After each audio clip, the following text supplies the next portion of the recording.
Good day, everyone. Welcome to Real Conservative Headline News. I'm your host, Nathaniel Rajkumar.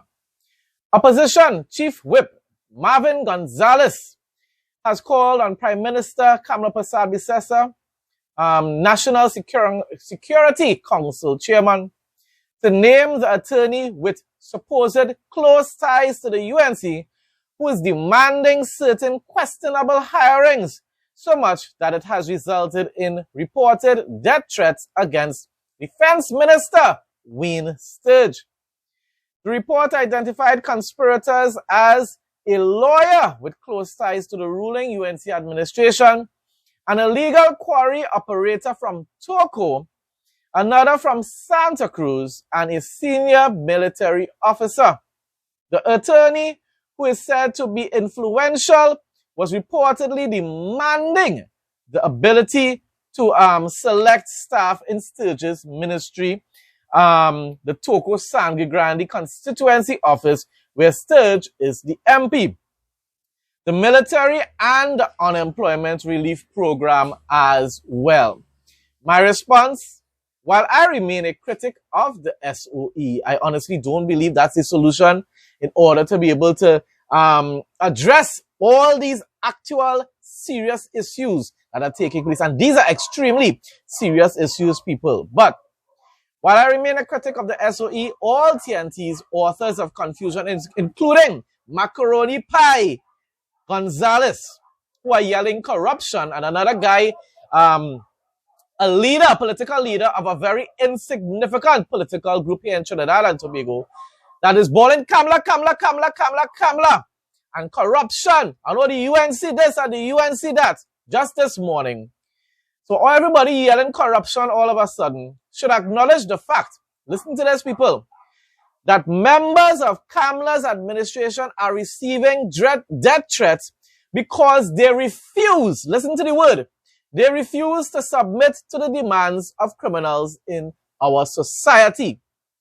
It's being said that some of these shady individuals are supporters or members of the UNC. But yet, listen, just like back in 2010 to 2015, but yet Kamla and her team should be given credit for refusing to compromise or be bullied by anyone, right?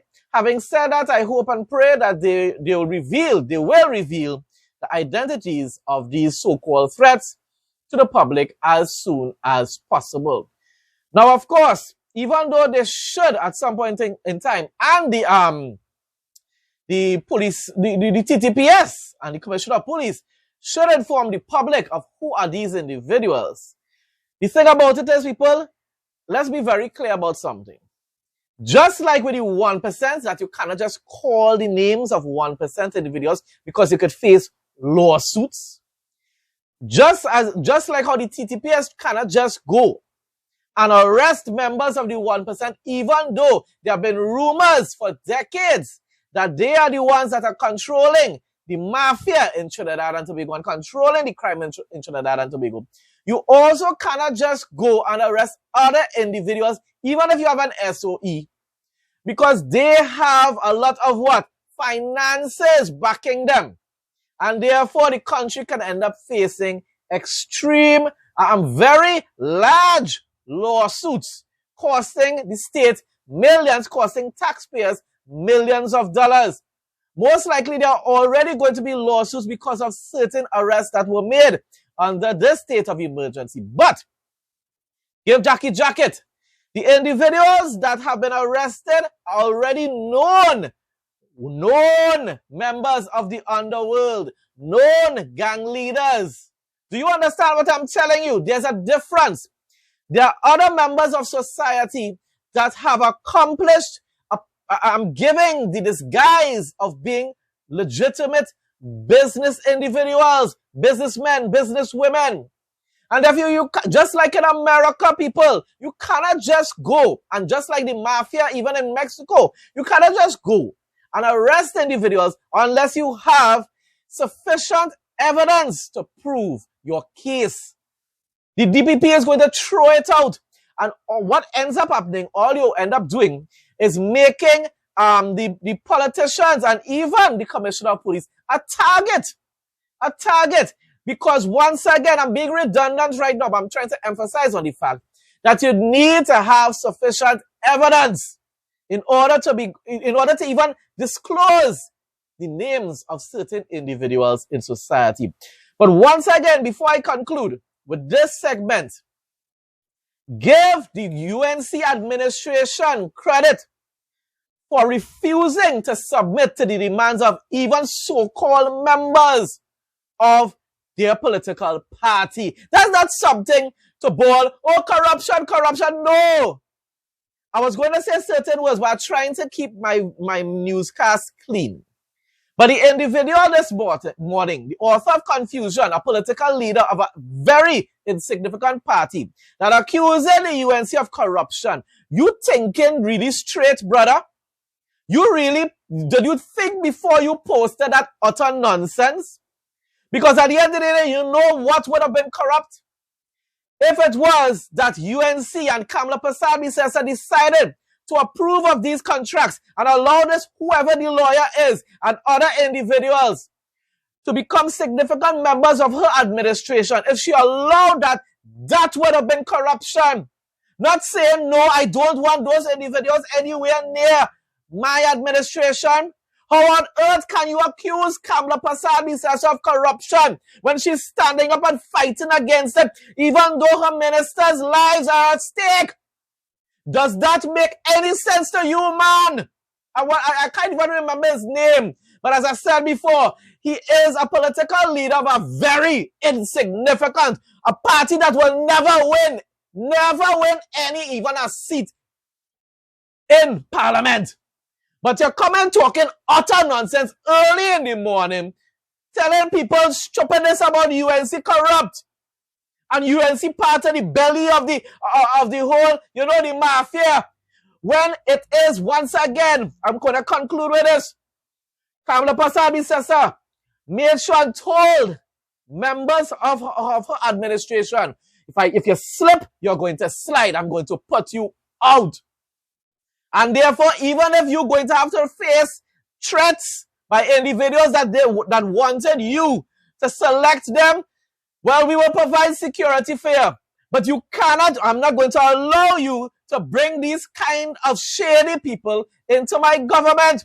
Well done, Kamla Persad-Bissessar. And I'm proud, I'm happy that individuals like Gary Griffith, whom I barely ever agree with, an individual that I have a lot of issues with, I am proud of a man like Gary Griffith for standing with the Kamla Persad administration.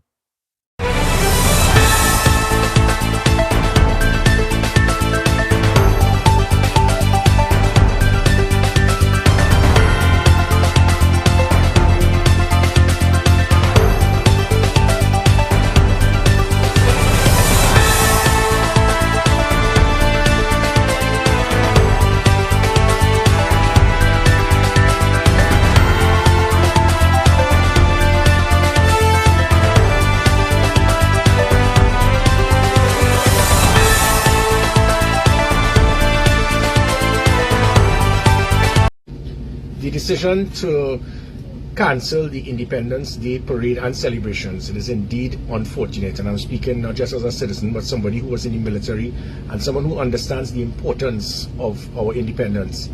It is very unfortunate, but it is something that has to be done.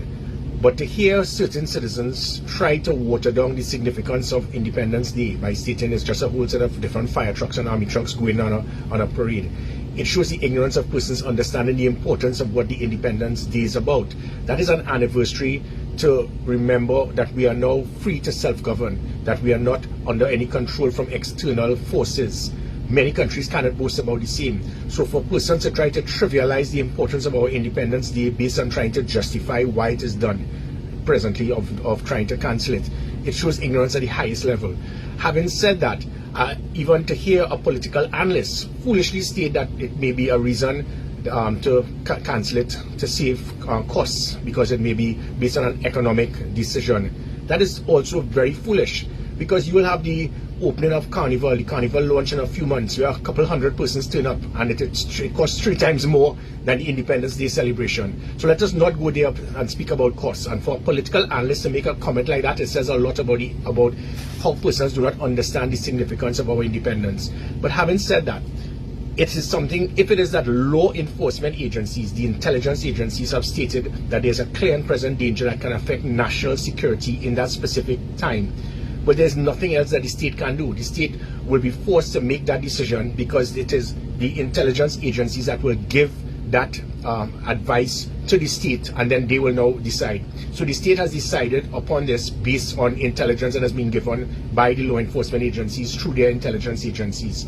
And if that is the case, we have to adhere to it, we have to accept it, as unfortunate as it is, because nothing must trump national security. But again, we must always accept the fact that rather than try to trivialize the importance of independence, it is something that is important, whether it is the Independence Day parade, the celebrations, let us not trivialize it. But again, the law enforcement agencies have made a decision. It is hoped that whatever is this threat can be neutralized as quickly as possible, because this does not just affect our Independence Day parade. It can also affect the image of Trinidad and Tobago regionally and internationally as it pertains to trade, investment, tourism, where persons believe that if it is that we have to cancel an independence parade, there's something that is serious ongoing in our country. So it is hoped that our law enforcement agencies would be able to neutralize it as quickly as possible. And I will ask all law-abiding citizens to support the law intelligence agencies, and we need to support the state in this decision, because it is obvious this decision has been made based on a lot of intelligence that has been given, and decision has been made towards looking after the safety and security of citizens of this country.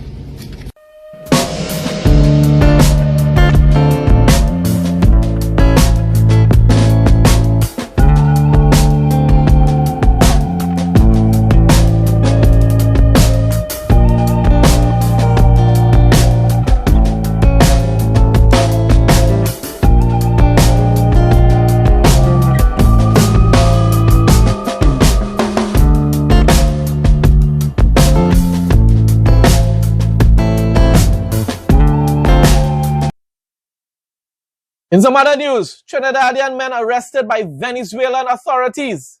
The men were reportedly going to Venezuela to collect illegal narcotics and guns to bring back to Trinidad. I wouldn't be surprised about that though. But Maduro is a narco-terrorist, so therefore it's just basically because he isn't benefiting from whatever illegal trade is taking place. That's why they were apprehended. 3,120 liters of fuel from drug trafficking logistics criminal groups were seized. Video footage for this news report, people, was provided by Live Zone.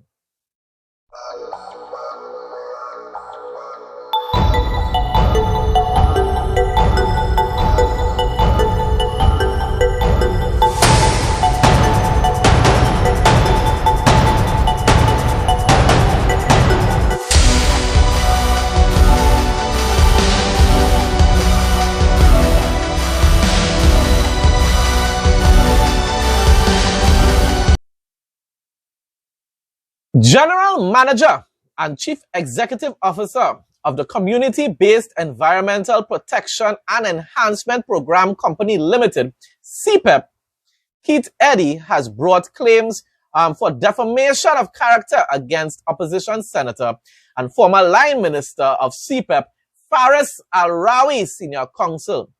Mr. Al-Rawi was issued a pre-action protocol letter and has 14 days to reply. Fari! I don't have to hold my tongue because of the same thing. People like to file lawsuits, but you and the peer them continue with all their games now, man.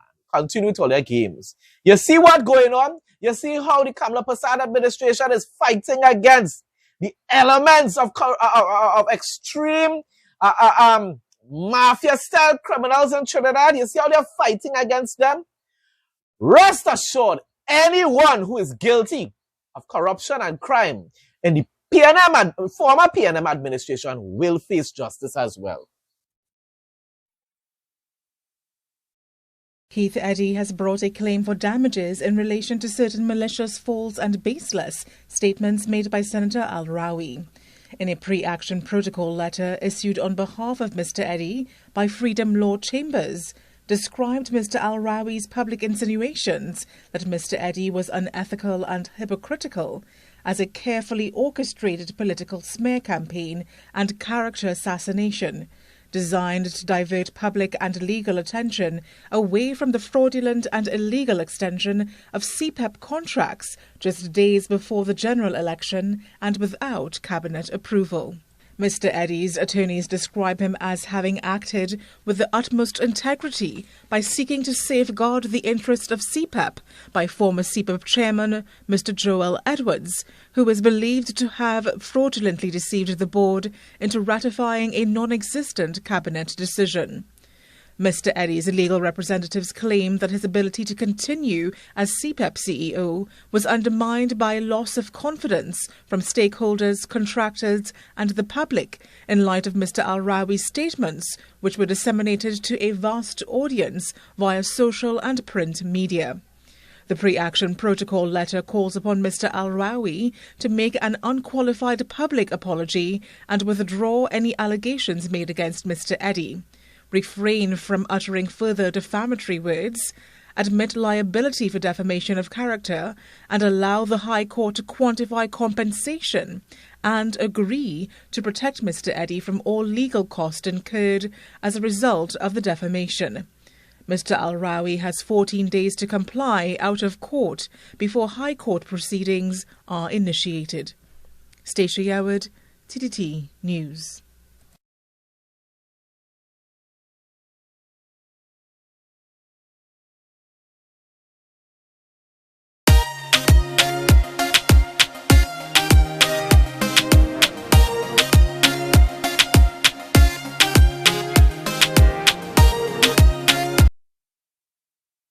Now for some regional news, starting off with Guyana.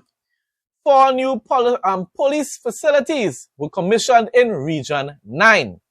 The Ministry of Home Affairs, in collaboration with the Guyana Police Force, has officially commissioned 3 new police stations and a Zara Computer Center in Region 9, Upper Takutu, Upper Essequibo. Now, of course, that is good news, and I have nothing against law enforcement in general, people. What I want is that the TTPS be reformed to become a law-abiding, legitimate law enforcement agency. And that goes for everywhere else in the Caribbean, around the world, in America, etc., etc. In some Jamaican news now, Jamaica Gleaner posted this last night, and it's pertaining to our local politics here in Trinidad and Tobago. And I believe that they did it because it's just like a way to be able to poke and provoke and harass the Kamala Prasad administration, probably discredit them to an extent. Opposition leader Penelope Beckles, has demanded transparency from the government following Friday's announcement that this year's Trinidad and Tobago Independence Day military parade and associated state events, including the national fireworks display, have been cancelled. My response? Reading some of the comments on their page, on Jamaica Gleaner's page, it's very clear now that Jamaica is also influenced by tribal politics, just like in TNT and Guyana. I guess they don't mind another decade of economic instability and mediocre governance as long as a specific tribe, which is the Afro tribe, is in charge of the nation.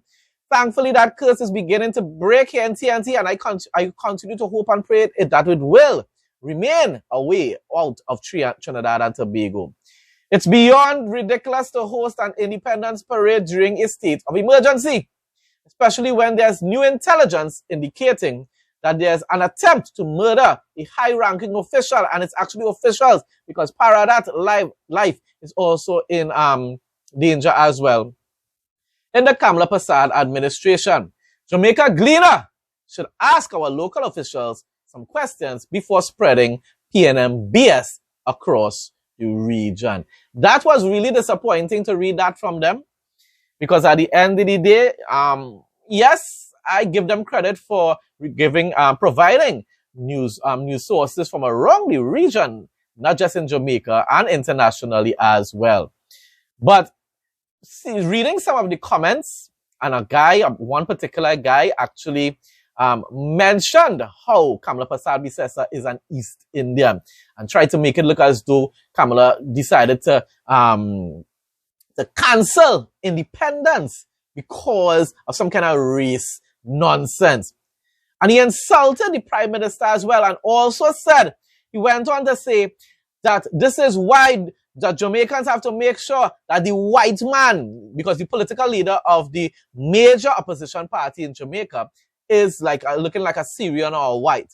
And therefore, he was basically saying, don't vote for this man because we don't want any other race ruling Jamaica other than an African. And that is what basically gave me the confirmation not to support Andrew Holness again.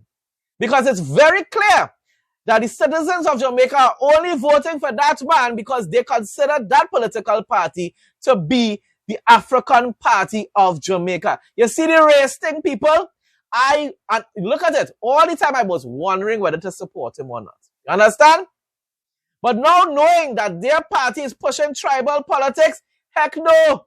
Just like how with PNM here in Trinidad and Tobago and the PNP, I believe, in Guyana, political parties that push race as their manifesto, usually they are the ones that govern in a very incompetent and a corrupt manner. And from what I have been reading in Guyana, in news from Jamaica, the economy of Jamaica has been extremely stagnant. Yes, he's claiming victory with crime, but that's because of he's using what?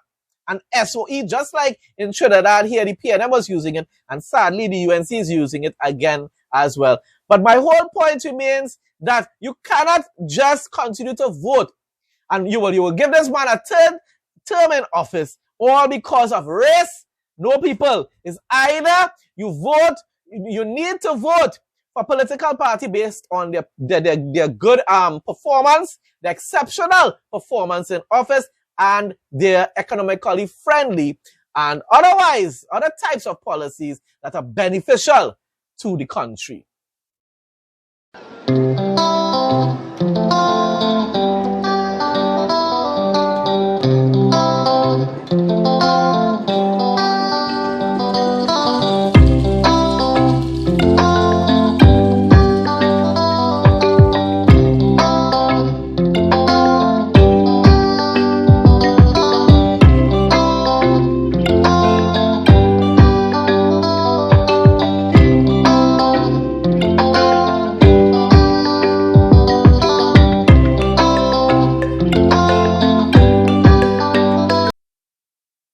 Okay, so just before I go on to the next news segment, still sticking in Jamaica news, I said PNP just now, and the PNP is in Jamaica, and that is actually the opposition party in Jamaica. PNC is the tribal PNM brother in Guyana, PNC.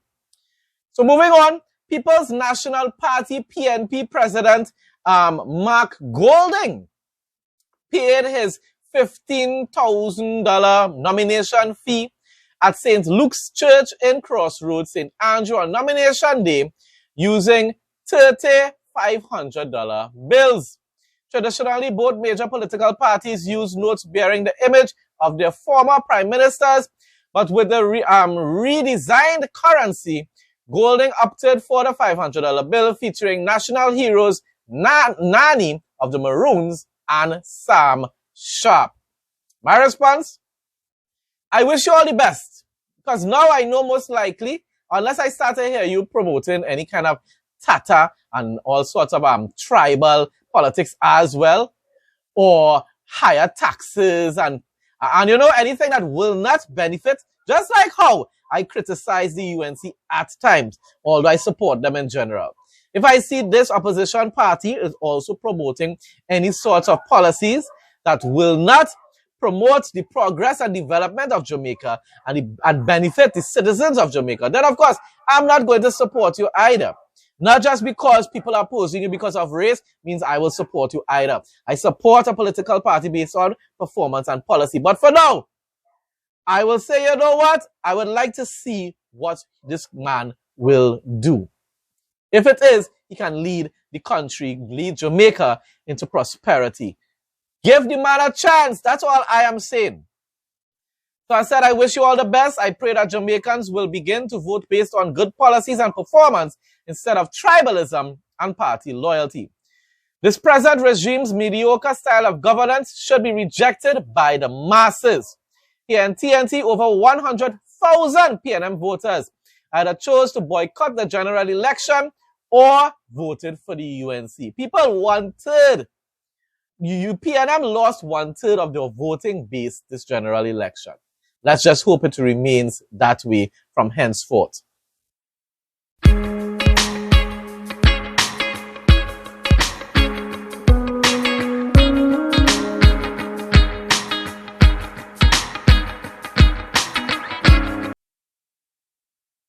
For Jamaica to have a profound change in direction, especially considering transparency and integrity, you must have a leader who is serious about transparency and integrity.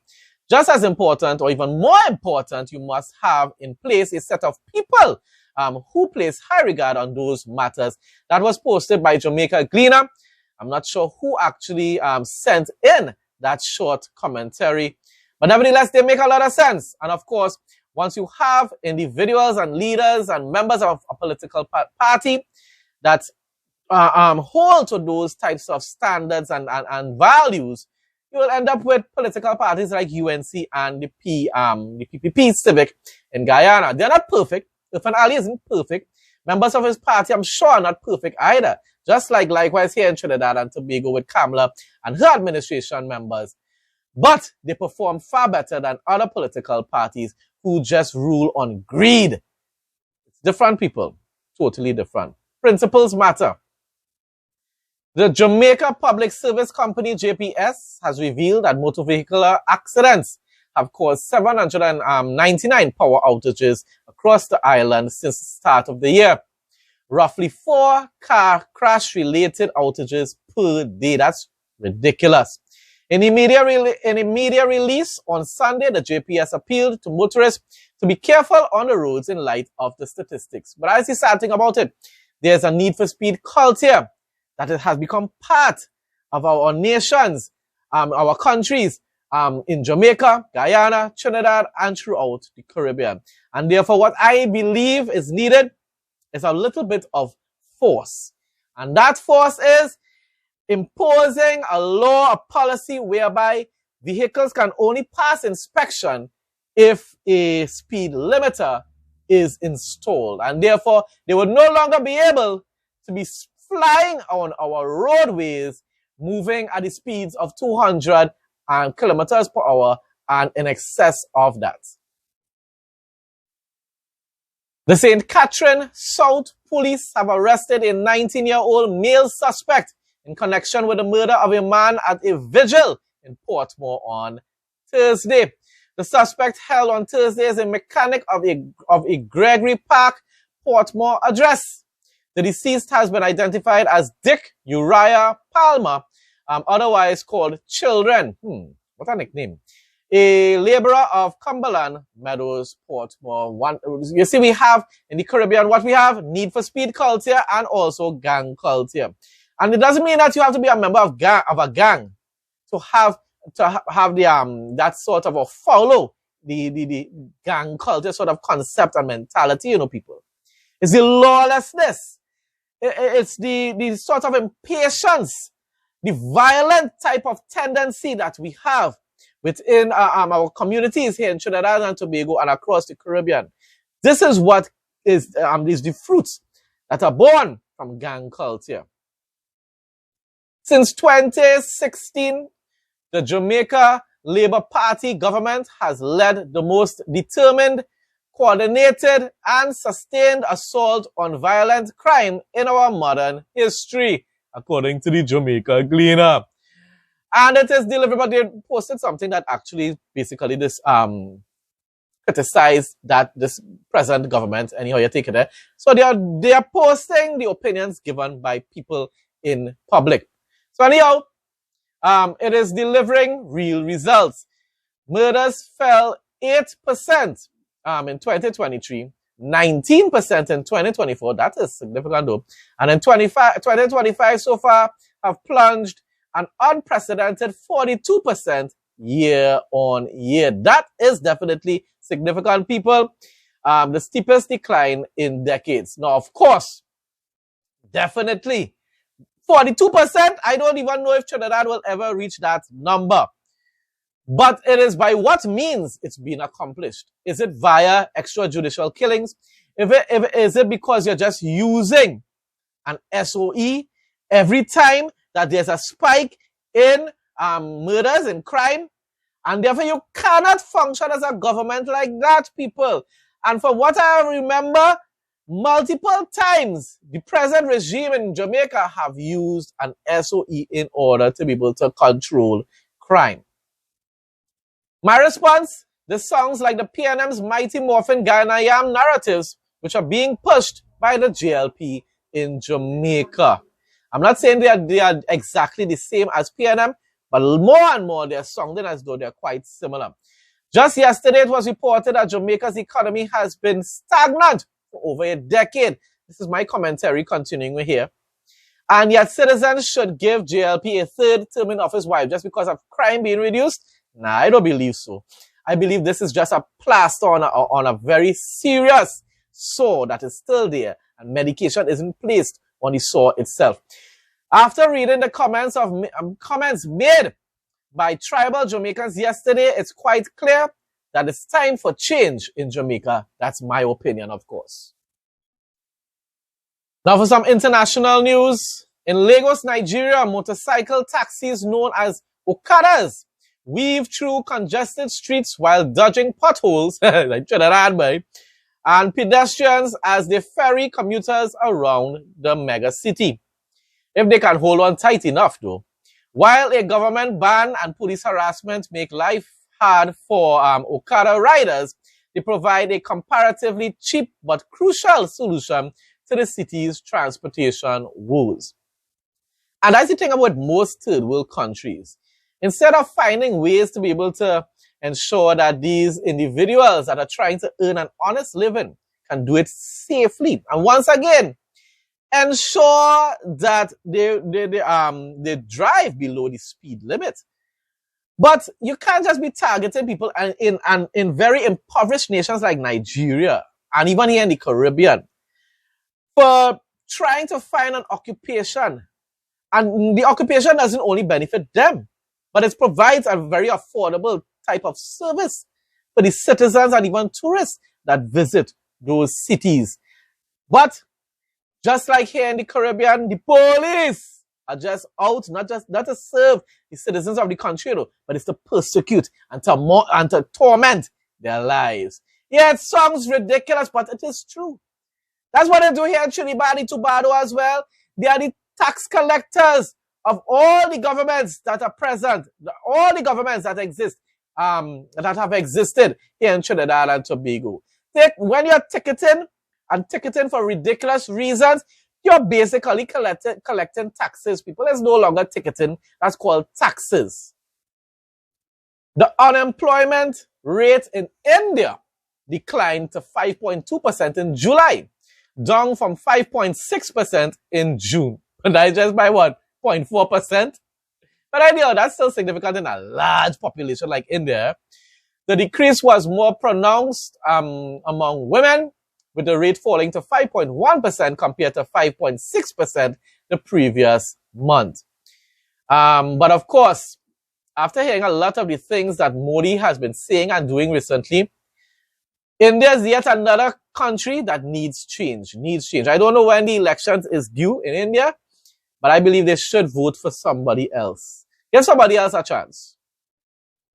After the Yamuna crossed the danger mark of 205.48 meters, water entered the homes of people living in low-lying areas. This is India. We're still in India. News on India. Residents are demanding immediate help from the administration. Video footage for this particular report was provided by India Today. As River Yamuna has breached the danger level mark of 205.40, water has started entering into the residential areas. Currently, I am here at Yamuna Bazar area, which is on the banks of river Yamuna, where I'll show you the current condition, because as the water level is increasing in the river, the water has started entering into the settlements, into the residential areas, which became victim of 2023 Yamuna flood also, and now again they are witnessing a flood-like situation. You can see water logging here. And this area is just few meters away from the Yamuna bank, and here I'll show you in the visuals that flood water, the Yamuna water has started entering into the residential areas, and people have started packing. They're packing their ornaments, utensils and various other things which they want to take, which they think are essential. They are packing these items and they will be taking these items above on the top, on the roof of their settlements. You can see here in the visuals here at the Yamuna Bazar, where we have seen in the morning that first Yamuna water level has touched the warning mark of 204.8, and then in the afternoon the water has reached the danger level mark, and according to Water Commission and various other agencies, that as water is coming from behind from the Hatni Kund Barrage, the water level at Yamuna could reach to the evacuation level of 206. Keeping all that in mind, the flooding situation here in the residential area, people have started their packing. तो भैया आपका नाम, आप कितने सालों से इस इलाके में रह रहे हैं? भैया मेरा नाम मनीष है। मेरे पिताजी यहाँ कम से कम 50 साल से रह रहे हैं। मेरा जन्म यहीं अरविंद हॉस्पिटल का है, तो मेरी उम्र 30 साल होली, मैं यहाँ रहता हूँ 30 साल से। 2023 में देखा गया बाढ़, अब फिर पानी है जो भर रहा है, क्या कहना? 2023 में तो बहुत ज्यादा ही थी, पूरी दिल्ली डुबान उसमें थी, लाल किले वगैरह तक पानी पहुंच गया था। बट इस बार देखते हैं कितना आता है कितना नहीं है। बट हाँ, गवर्नमेंट ने जो पहले 2 दिन पहले यहाँ पे वो पहुंचाई थी रिपोर्ट, जिसके अंदर ये बोला गया था कि आप यहाँ से खाली कर दें या फिर अपना ध्यान रखें, या जैसे भी है आप अपना कुछ सुरक्षा इंतजाम करें, क्योंकि पानी बढ़ने वाला है इस तरीके से। अच्छा, हाँ। तो अब आप जो अपना सामान मैं दिखाना चाहूंगा, पीछे पैकिंग कर रहे हैं आपके घर वाले, कहाँ लेके जाएंगे सर सामान? ये सामान तो सर जितनी हाइट पे हो सकता है हम अपना ऊपर रखेंगे, बाकी जो मेन सामान होगा वो हम अपना दूसरी जगह कहीं शिफ्ट करवाएंगे। बाकी अगर कुछ गवर्नमेंट हेल्प करती है तो फिर देखते हैं, बाकी अभी तक तो कोई हेल्प है नहीं। So in the visuals I'll show you, they have started packing their clothes, utensils, ornaments and their documents. They have started packing it and they will be taking it to the roof. I am also joined by one of the residential of Yamuna Bazar area. तो sir आप अपना सामान pack कर चुके हैं, ऊपर आप लेकर जाएंगे, पर अगर जो पानी है घरों के अंदर घुस जाता है, ऊपर से भी आप कैसे फिर नीचे आएंगे? अगर पानी इतना बढ़ जाता है कि छत तक पहुंच जाए, फिर क्या करेंगे? देखेंगे कोई ना कोई रास्ता, कोई ना कोई निकालेंगे रास्ता। हाँ जी, देखेंगे कोई ना कोई रास्ता फिर निकालेंगे कहीं ना। क्या कहना चाहेंगे आप? हर जगह की दिक्कत है, कहाँ जाएंगे? घर मकान है नहीं, यहीं रहना है, क्या करें? जीने पे पहले बेड हो गया था, वो भी बह गया सारा। So here people are narrating their ordeal, because we know that Yamuna is overflowing. The water level has reached the danger mark of 205.40, and now the water has reached to the residential area of the Yamuna Bazar, and administration is also on the high alert. Various civic agencies like Delhi Jal Board, Flood Department has formed various of teams. They are being vigilant. Even they have asked people living at the low-lying area on the banks of River Yamuna to be vigilant, to be careful. With the cameraman Pavan Kumar and Molbali, Delhi.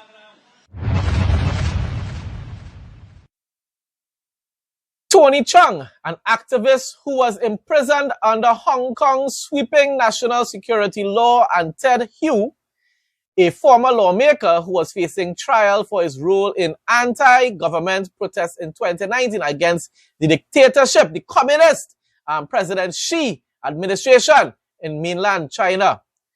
Both announced over the weekend that they have received asylum in the countries where they now live. That is wonderful news for them, because they would have either been probably sent into eternity if they were sent back to China, or imprisoned for the rest of their lives. And that's the sad thing about it.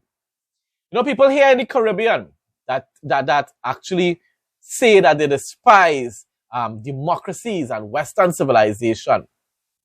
They tend to forget the kind of persecution that take place in communist countries. We love China, you know, because that is not the white man country. We love Russia, even though Russia is a white man country, so I just don't understand that part of it.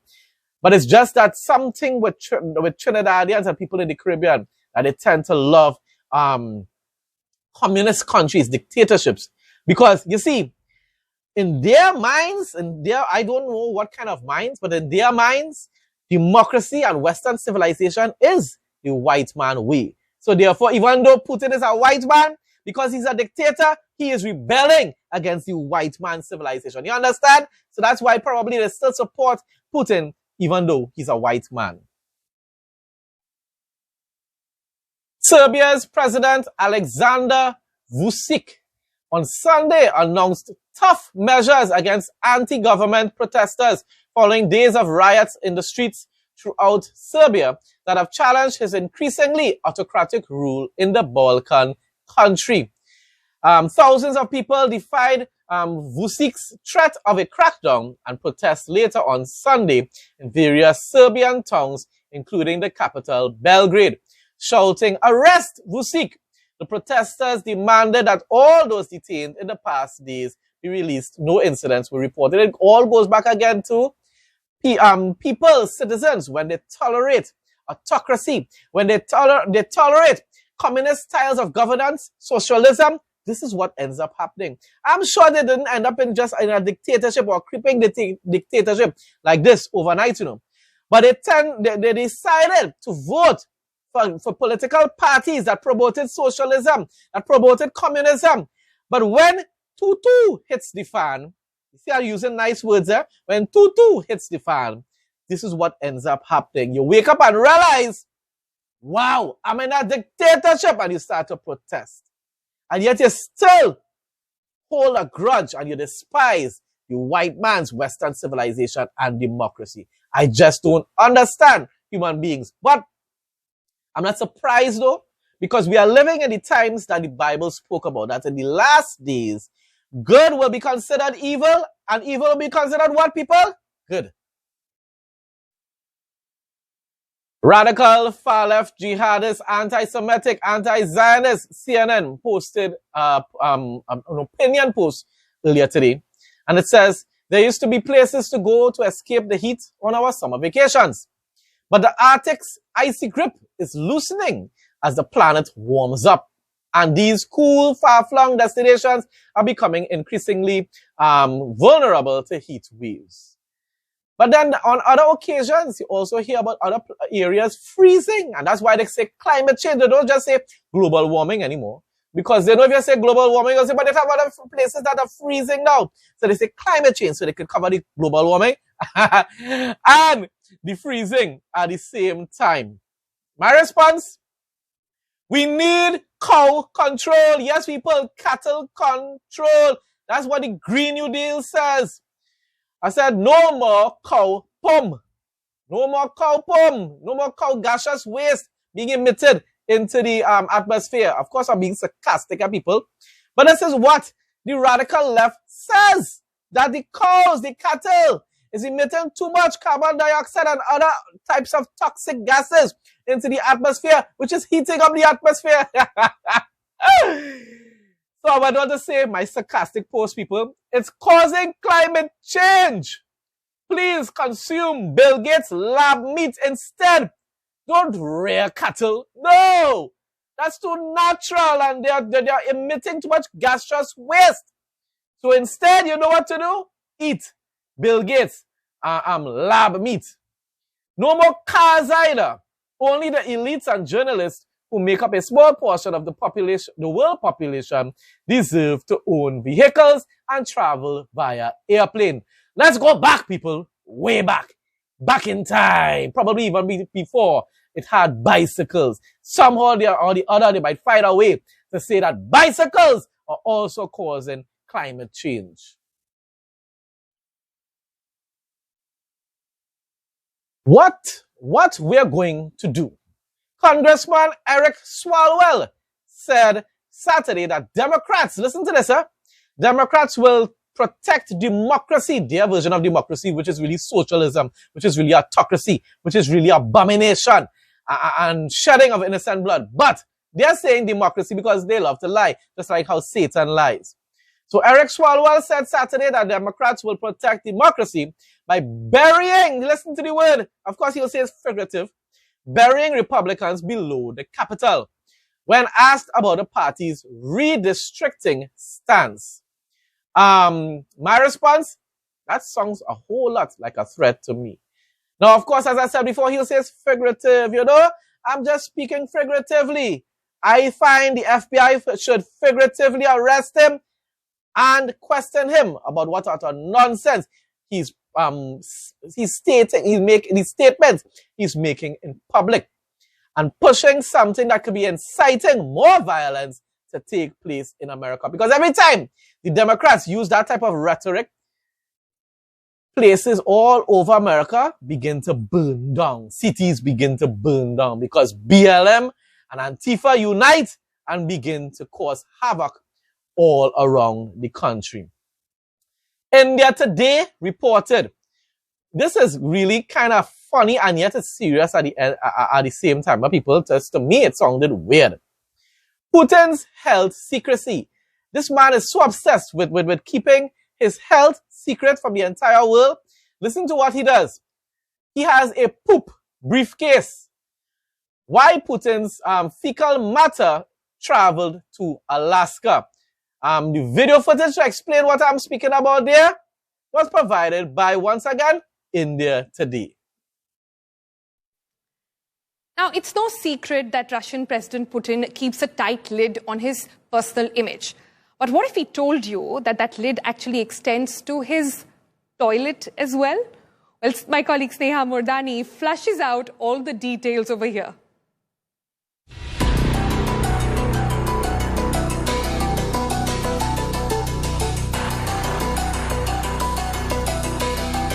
What's in your poop? A lot, clearly. Or else Russian President Vladimir Putin wouldn't have not had to carry it back to Russia after taking a dump in Alaska. You heard that right. We aren't making this up. Poop suitcases is what Russian president takes back to Russia each time he travels. Alaska was no different. And this happens all the time. He doesn't just bring security translators and a strong geopolitical agenda, but also his poop suitcase. A specially trained Federal Protection Service unit is responsible for collecting and transporting the evidence. So what can your poop really indicate? Of course, it gives great insights into your gastrointestinal problems. It can also say if you're suffering from cancer or Crohn's disease or ulcerative colitis for that matter. It also gives other indications about, for example, the medications that you're taking.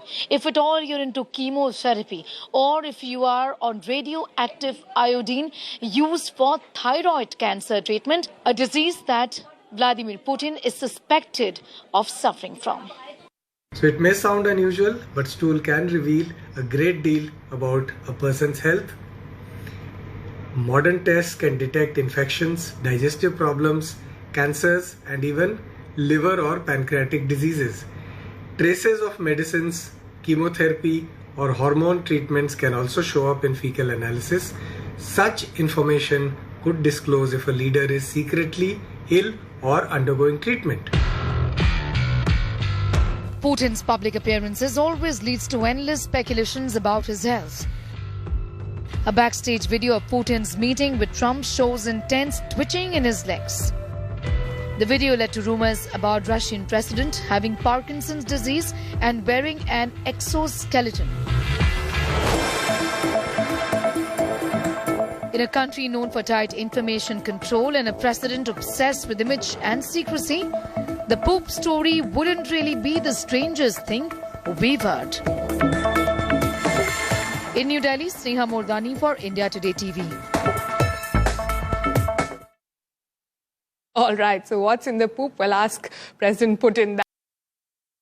Folks, that brings us to the end of today's news report. Thanks again to everyone who continues to support my content. Please like, comment, share.